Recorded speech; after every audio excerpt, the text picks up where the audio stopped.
Hi there. My name is Leigh-Ann Russell. I am a graduate from the University of Aberdeen and I'm currently Head of Engineering and Chief Technology Officer at BNY, formerly known as the Bank of New York. Thank you very much. And why did you choose University of Aberdeen for your degree? Well, I actually grew up in Aberdeen and I was the first person in my family to go to university. And so, well, along the same time with my sister. And because we didn't have a history as a family of going to university, my parents were very keen that I stayed in the same town. They Yeah, felt me going away to a different place was a step too far, as well as going on this new adventure of university life. interesting. And why did you choose to study mechanical engineering? It was quite an easy choice for me because when I decided I wanted to go to university, I looked through the prospectus and nothing was very, I didn't feel drawn to any of the particular subjects. What I loved about engineering was it was a combination of business, of technical skills. I've always loved maths. You could do languages. I loved the broad problem-solving skills that engineering gave you. It felt like I was able to keep my options open for longer if Yeah, I was able to study engineering. very interesting. And what would you say were your favorite memories from being a student in Aberdeen? I just think the area around Aberdeen University is so beautiful. The cobbled streets, the ancient buildings, Yeah. sometimes the lecture halls were a little chilly in winter and Mm. we had to keep our gloves on, particularly in the theology department. But I just think the history is just it just feels such an inspiring place to be.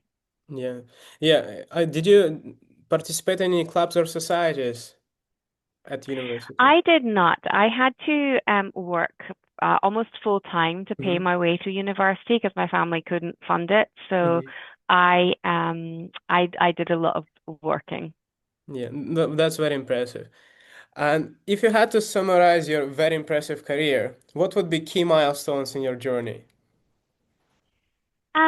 I would just say like I still in my head I'm still a junior engineer, so I don't really I don't know if I feel like I've had an impressive career, but I think the most important milestones have been the people that I've worked with along the way. So I started out as an engineer in Schlumberger, then moved to BP, working on drilling rigs in the middle of the ocean, going to work on a helicopter, which seemed insanely exciting for a young person who'd barely flown in their life. Hmm. But I met so many incredible people in those roles, whether it was the guys I worked with on the oil rigs, who I'm still friends with today, the managers who had never had a female working for them, who Yeah. took me under their wing and really helped me. And then, as I progressed to more senior roles, just continuing to have outstanding leaders and mentors, but then more Mhm. frequently having teams who worked for me who also inspired and reverse mentored me. So that has just been the feature of my career, just working with incredible people and building incredible technology. Interesting. And what is your current role and responsibilities? How does your typical day looks like? Okay, so BNY is one of the oldest companies in America, certainly the oldest bank. We're 241 years old, almost as old as America herself. And we have a unique role in the world financial system. We have about $57 trillion that Hmm. comes through the pipes of the bank each day. We manage that money, we move it, and we keep it safe. Hmm. $57 trillion is about one in five of all of the world's investable assets. So there's a few different parts to my job. First of all, it's the keeping the money safe.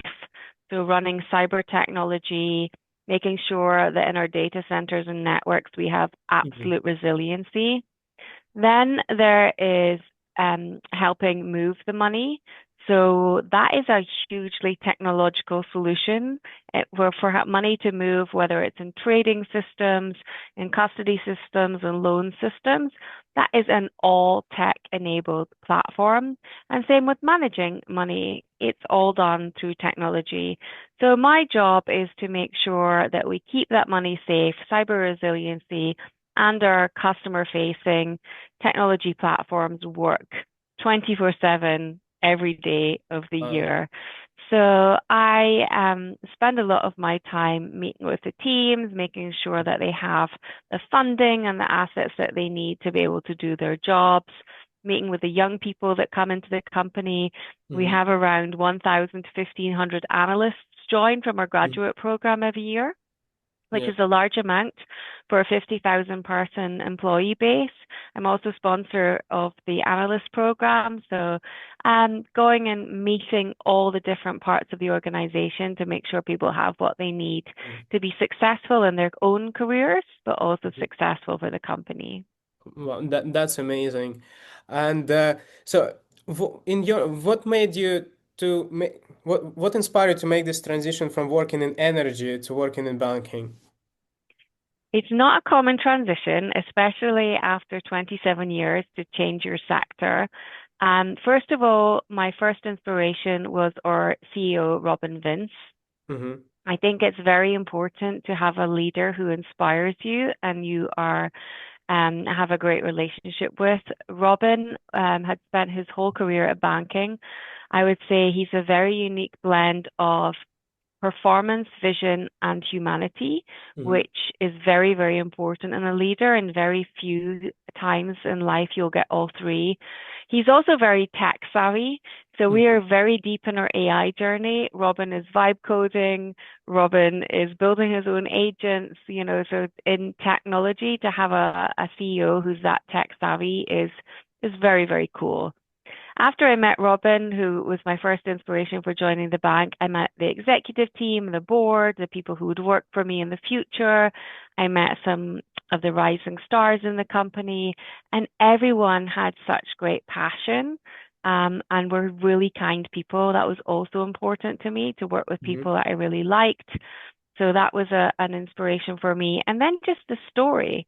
You don't get to be 241 years old unless you have really led at the forefront of innovation.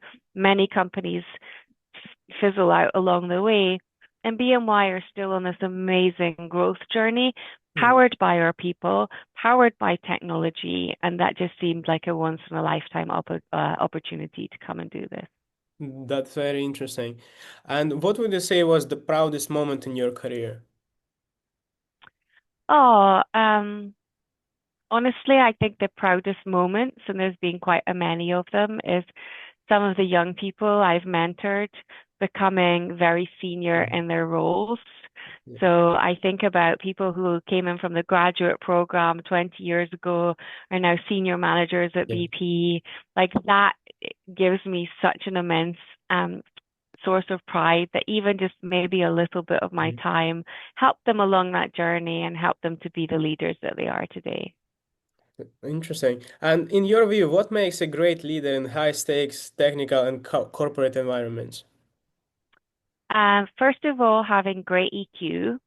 Mm-hmm. It's not enough in the modern world to just be a technologist. You have to really understand people. And I don't care if you're an individual contributor who has no team or if you're leading 20,000 people, you Mm-hmm. have to understand how humans work in order to be successful. That isn't about just leadership. That's about how do I influence people to adopt the technologies I'm thinking about? How do I design human-centric technology? Because at the end of the day, most technologies have to interact with humans. So design thinking and human interaction becomes really important. So I say having EQ is very important. Curiosity is the next one Mm-hmm. because curiosity, I am in AI every single day of my life right now. I can't keep up with the pace of change of this technology. So having a curious mindset is really important. Having a growth mindset is really important. And then finally, I just think work ethic is so critical. Many people think that you have to have a special degree or a special upbringing to be Mm-hmm. successful. I would say a really strong work ethic trumps most levels of experiences in most occasions. Interesting. And so, what advice would you give for students who are looking to get into either tech or engineering roles in, Um, in any industry? well, first of all, AI is just such a great leveler. So if you wanted to get in tech and engineering, in the past, well, engineering, you still need an engineering degree, so that would be table stakes. But technology is moving so fast. So there's a concept I'm sure you're familiar with called vibe coding. Hmm. This is when you can actually just prompt engineer into a system like Windsurf, Codium, it used to be called, Replit, Lovable, and the AI writes the application code for you. Hmm. So this is a great leveler now to be in technology. You don't necessarily have to be an engineer to create an app in this modern world. So I think it's back to being very curious. Many people here have degrees in law, have degrees in finance, and then have gone and upskilled themselves by taking additional courses or getting hands-on experience. So back to that curiosity, Hmm. work ethic, even if you haven't chosen engineering as a degree, but you realize that tech might be interesting for you, there Hmm. isn't a barrier there. You may not be able to be a distinguished engineer, but there are lots of roles in tech and engineering that require different skill sets. And the new modern applications involved in AI really helps level the playing field in many ways. Interesting. Thank you very much for that. And would you say networking is important in your industry? And if yes, what's your networking advice for students? I'm going to be a little controversial here because people most people say your network is your net worth type conversation. And I think in many ways, particularly when you get to a senior level, that might be true. I was told when I was young by a great mentor that networking was less important. And Hmm. what did he say to me? He said, look, I'm going to give you one piece of advice. Don't worry about all those things, those will come. Come into work every day and think, how can I make a difference? Don't do your email. Don't do your to-do list. The first thought of your day, think, what can I do to make a difference? Hmm. And I've expanded this along my journey to being two parts. What can I do to make a difference to my company? What can I do to make a difference to myself? That's when we joined the call this morning, I was doing LinkedIn Learning. Yeah. Every morning I start with learning something new. I put it in my diary, and that's how I make a difference to myself. Today, when I think about how I'm going to spend my day, it's very easy to get sucked into email and your to-do list, but just have a pause and think, what could be before I jump into the tasks, what can I do to make a difference? And I think the thing is you start to differentiate yourself through performance because you're making a difference versus doing a set of tasks. And my personal belief in the meritocracy is that if you can make a difference to your company, if you're upskilling yourself by Hmm. making a difference to yourself, you'll automatically shine. Yeah. I don't really like networking. I'm a super geeky, introverted engineer. It's not my favorite thing. But what I do like doing is collaborating with people. So I won't go out of my way to meet someone for the sake of meeting someone. But Hmm. I often think to myself, who is the best at this? Who is the best at software development in the world? And then I'll ask to meet that person and I'll say, can you help teach me? What can I learn from you? Or I have an idea that I wanted to share with you. So I make the networking about a real set of actions and a real collaborative experience rather than networking for networking's sake. That feels a lot more genuine to me. And over the years, because I have sought out so many people to collaborate with or learn from, I have developed a great network. But I haven't done it for the sake of networking. Hmm. I've done it for the sake of working together on cool projects. So Okay. it's a little different from perhaps some of the advice that leaders give, but networking for networking doesn't feel natural to me, particularly as an introvert. And this is how I've built my network while staying true to myself authentically. Interesting. Very interesting advice. And so another question is, how would you say working in America different from working in the UK from maybe cultural perspective? So I've worked in America three times now, twice in Houston, once in New York. It's a very big country, so working in Houston is very different from working in New York. Just as when I worked in Aberdeen and London, working in Aberdeen is different from working in London. I think that each particular city that I've worked in has had a different feel to it. For example, right now in New York, it's a very high-paced environment. Yeah. So I think the thing is, I've learned to adapt a little bit to the environment while staying true to myself because authenticity and being comfortable in your own skin is probably one of my biggest lessons in my own leadership journey. So yes, I have probably picked up the pace since I've been here working on Wall Street, but Hmm. at the same time, like I'm still me. So I think the advice would be I love having an international career, not just living in four different locations, but also traveling the world really broadens your mindset and opens the Hmm. opportunities. And so lean in to the technology, lean into the culture. Everywhere I go, I try to take an extra half a day or one day if I've never been to that place for the first time and do something cultural so I really understand the culture. And that's how I think my advice would be lean in, but don't lose Hmm. yourself. Interesting. And you're also a professor, yoga teacher, and ultra marathoner, which is very, very impressive. And how have these passions influenced your mindset at work and in life? Well, I also believe, and I do work very hard and very long hours, but I do believe in work-life harmony. I was a single mom most of my life to my beautiful girl, who's now second year at university herself. And I had to get the balance right because I wanted to be a really great mom and I wanted to be a really great um, employee. Hmm. And so it's just impossible on a daily basis to find a balance in that, particularly when you're doing big jobs. So I had this concept which I should think is very prevalent now called harmony. And then, what will bring the most harmony in my day? And sometimes it's like leaving work early to go to my daughter's piano recital. Sometimes it might be missing something that's minor to stay at work and do a big project. So I've been very focused on that. Harmony for me also comes with being happy and doing things that nourish you as a human. For Hmm. me, that is learning, that's running, and it's yoga. Hmm. So I do set aside some time in my week for myself to do some of these things that nourish me personally, because I also think that helps to bring harmony to life.